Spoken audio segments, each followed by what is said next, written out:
Another week, another list in Dallas for Dallas Fan Expo. I'm kind of sitting all weird. There's gonna have some socks in the shot. I don't care because we're talking about comic books.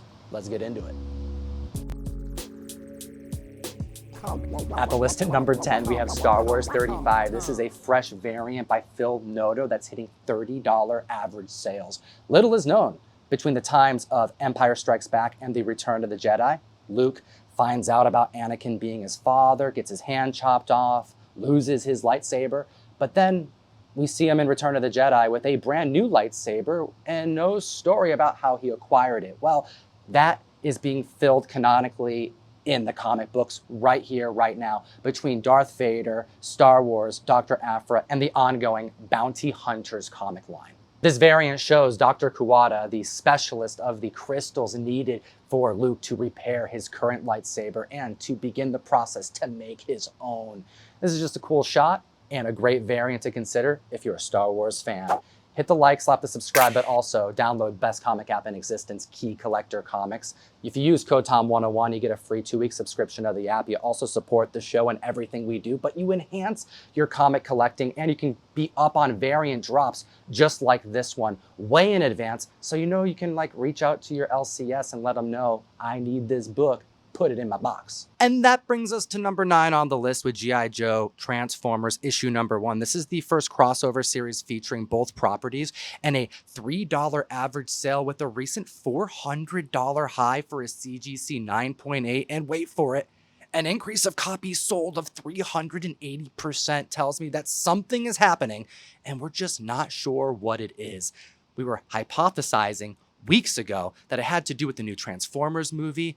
We're hearing rumors, light spoilers here, but who really cares, that there may be some type of crossover happening between G.I. Joe and Transformers, hence the book making the list. But as of today, shocking everybody, over on Bleeding Cool, an article about the new Robert Kirkman title called Void Rivals, which debuts next week, and there's little known about it, is suggesting that possibly this universe is shared by both Transformers and G.I. Joe. Now, I've looked long and hard about this. We've heard rumors that this was going to be a very special comic book, but the only thing that I've been able to find is that Skybound may be acquiring the rights to publish Transformers and G.I. Joe. Could the first step be in the direction of being found in the new Robert Kirkman universe? Well, it would make sense why this book be spiking, whether it be the movie or Robert Kirkman. I'm digging this spec. Join the mystery mail call, support what we do. Give me an excuse to send you comics every single month. ComicTom101.com.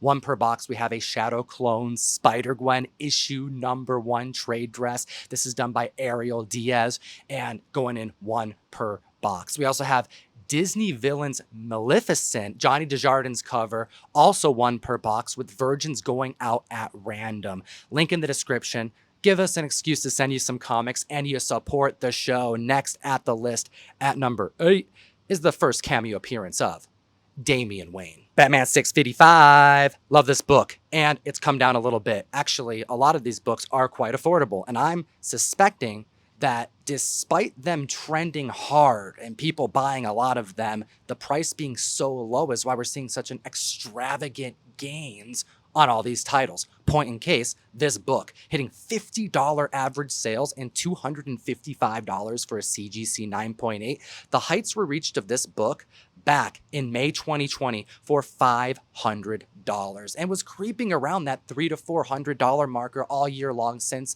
the announcement of James Gunn focusing in on the Bat family, in particular his favorite Robin, Damian Wayne. News began circulating this week that Andy Machete, you know him from The Flash, which is already being put up as one of the best superhero movies in the last 5 years, as well as it will be attached to produce The Brave and the Bold, the Batman-focused James Gunn narrative. To put in perspective how much heat is on this book, there's been over 350 copies added to the census since we chatted about this book 3 months ago. We're seeing an increase of 200%. Members are acquiring this book primarily in high grade and submitting them in, which is largely why we're seeing a down price. The supply is meeting the demand. There's an increase of 141 copies graded at a 9.8 in under 90 days. Hot damn.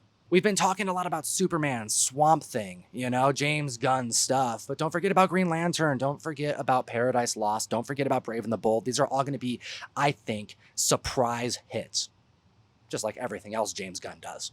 Oh my gosh, it's gotten so hot. I had to switch into some shorts. At the list at number 7, we have SpiderMan India issue number 1. If you had your key alerts on back in 2021, you would know that Key Collector was the one who broke the news that we were going to see SpiderMan India in Across the Spider-Verse, and it happened. And I don't want to underestimate this, but it was a surprise hit. Like, this entire movie was so special, and there wasn't really any particular Spider-Verse character that, in my opinion, outshined any others. I think they were all spectacular, pun intended. Now, this book is hitting $65 average sales and a high sale of $275. That was a price set in June for a CGC 9.8.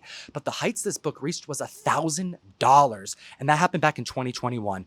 And like many other books on this list, specifically Spider-Verse characters, I would be a little cautious. You know, this book is trending up 500% in copies sold in just 1 week. A lot of people be buying it.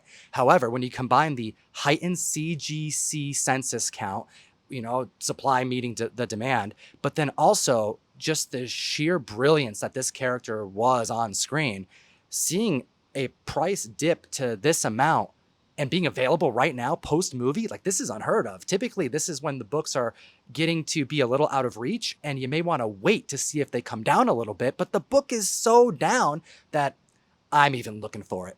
I got to know your thoughts in the comment section below. Which was your favorite Spider-Verse appearance in the most recent movie? And now we're at the list at number 6 with Duel number 1. This book came out in 2022. It's had a slow release, and with its latest release this past week, it was accompanied by optioned rumors, which have spiked this book up like really no other on this list. An increase of 1,900% in copies sold. Clearly, members weren't specking on this book. If anything, they were just picking it up to read. But now, these option rumors has the book going in the other direction. We're seeing $10 average sales, and a CGC 9.6 in June sold for $80. Last year, we saw an $80 sale for a CGC 9.8. So clearly, there is interest solely because of FOMO. There's only 26 copies currently on the census. The majority of them are high grade. And I want to throw out a word of caution. A lot of times when independent books get optioned and no one was specking on them, members start to get hungry for those 9.8s, and they see a low census count. And when they see a few 9.8s listed on eBay, they tend to grab them at a higher price than they should. I suspect that if you wait a couple months, you're going to see this number, 26 copies, shoot way the hell up. There's a lot of copies of this out there. And if anything, this is more of a book that you just need to have in your mental Rolodex while you're on the hunt. If you can get it for cheap, great. If you can get it in a high grade for cheap, get it graded.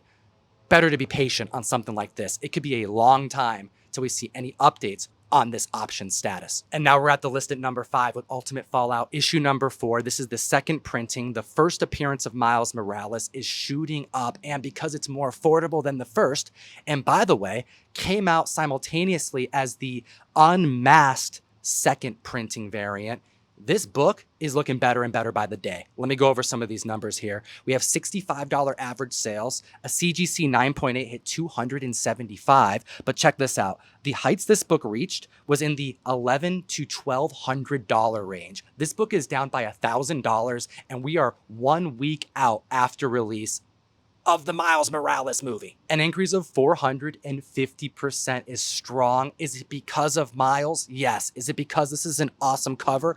Absolutely. Is it because it's so damn affordable that members are starting to look at these prices and go, I think now is the time?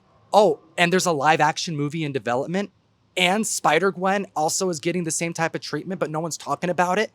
Yeah, better secure your copies now. And now at the list at number 4, Spectacular Spider-Man issue number 99. We have the first cover appearance of the Spot and the second overall appearance on a classic book that is down royally. And it's a book that I think has some potential. The Spot was one of the biggest surprise hits from Across the Spider-Verse. Jason Schwartzman killed it. $25 average sales and a $231 recent CGC 9.8 sale. Guys, last year, this book hit $541 at that grade. It's down by more than half, and I think Spot overall was a surprise hit and one of the best parts of this movie. Like, I know we have a lot of really cool Spider-Verse characters, but the comedic relief and the kind of lackadaisical nature that Miles had in response to the villain of the spot at the beginning of the movie, but then by the end of the movie being a multiversal threat. I'm all in on this character, and he's going to be the star of the third movie, which comes out in under a year. And now we're at the list at number 3 with the Prowler's first appearance. We have ASM issue number 78. This is very intriguing. There were so many sales of this book in high grade, trending above average, that it made the Hot 10 this past week, and it's made the trending list the following week. So not only is this book hot as hell, and it's hot as hell in Dallas. If you can't see me sweating in between the takes, it's rough, comic fam. Hit the like button. This right here is an OG Spider-Man comic book that has so many reasons to spec on. ASM 78 hitting $550 average sales. A recent 9.0 hit $700. And an increase of 475% in copies sold means that the community is taking this book seriously for good reason. Now, heavy spoilers here, but you want to know why the books be trending, right? So many reasons to spec on the Prowler right now. Of course, Donald Glover being featured in live action. There's one reason. The second reason, Hobie Brown's Spider-Punk just took over that screen and clearly became the fan favorite. That is the character that I'm seeing so much attention on right now. And stay tuned, because we're not done talking about Spider-Punk. But then the reveal at the end of the movie, Miles Morales meeting his doppelganger, another version of Miles who is an evil version who calls himself the Prowler, clearly being set up as another antagonist for the third movie. Are you keeping track? It's way too hot in Dallas, so we're gonna go on the con floor and finish this video. At the list at number 2. ASM 10, first appearance of Spider-Punk, Hobie Brown. Hobie Brown, which was probably the fan favorite of the entire Spider-Verse movie. What do you think? It was the accent. $50 average sales, a high sale of $252. Shout out the black suit. And this is far less than the heights that this book reached back in 2021. What does that say there? 2021, $450 in 2021. And honestly, on point that it's $252. The voice of Daniel Kaluuya. You know him from Get Out. You know him from Black Panther. Everybody's talking about Spider-Punk as the fan favorite. Sure.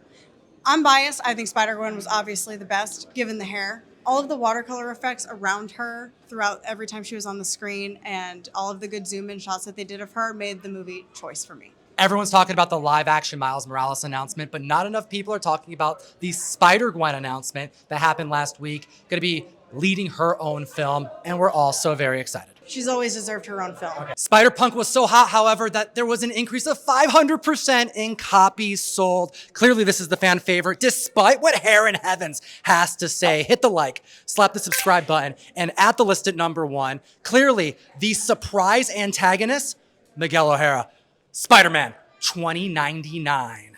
We're going back to the 90s with a $20 average sale, a recent CGC 9.8 at $165, far less than the heights that were reached just last year of $370. An increase of copies sold of 620%. And I loved all the different Spider-Verse characters, but it was this world that I think we didn't spend enough time in a technological-filled future. And by the way, Oscar Isaac just became the first person to do 3 different mainstream roles. Moon Knight at Disney, Spidey 2099 over at Sony, and don't forget about Apocalypse over at Fox. Hit the like, slap the subscribe button.